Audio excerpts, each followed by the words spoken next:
সাইডে তো drain drain জাম হয়ে গেছে, এর লাগে তো উফটা পানি উঠে রাস্তাঘাটে পানি যদি ড্রেন ক্লিয়ার তাহলে আবার হইল নদীর পানিও তো উঠে ড্রেনে দিয়ে মারে উফটা মারে মারিয়া চললে জিও করে এই পানি কমতো নাই, পানি যত যার তাহলে বাড়তে আছে, কমেন না।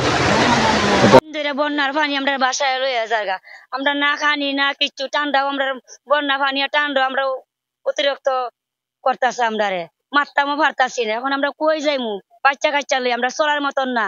চুলার মাঝে আগুন হয় নাই, খানি বনি কিভাবে খুব একটা দুর্গতির মাঝে আছি, কষ্ট ছিল এবং কি কাম হাত নাই, ঘর ভাড়া কিভাবে দিব এই চিন্তাতে আছি, ঘর মাসও পুড়ে গেছে। 3 দিন ধরে আমরা দেখলাম যে পানি আছে ও পানিও আর বৃষ্টি হইলে বাড়ে, সুতরাং আমরা যে অসুবিধার মধ্যে একটা আসলে তো এটা প্রধান সড়ক বি ব্লকের বা উপশহরের প্রায় প্রত্যেকটা রোডও পানির তোলে। তো এই অবস্থায় আসলে আমরা বাসা বাড়িতে যারা আছি বিশেষ করে আমরা খুব অসুবিধার মাঝে আছি। দেখেন এটাই খুব দুঃখজনক।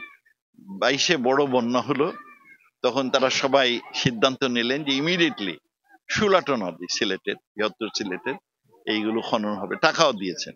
আমার সুরমা নদীর, কুশিয়ারা নদীর খননের প্রজেক্ট হাতে নেওয়া হয়, কাজও শুরু হয়, কিন্তু অল্প দিন কাজ করার পরে বন্ধ হয়ে গেল একটা না একটা অজুহাতে। এখন পুরো কাজ শেষ হয়নি। কাজটা যদি শেষ হইতো তাহলে পানিটা তাড়াতাড়ি চলে যায়, আমার শহরটা রক্ষা পেত, কিন্তু শেষ হয় নাই। আর আরেকটি জিনিস ওনারা বলছেন যে এই অনেক কয়েক কিলোমিটার সম্ভব হচ্ছে না, কারণ পলিথিন ব্যাগ খুব বেশি, তারা যখন ডেজার্ট দেন পলিথিনের ব্যাগ উঠে।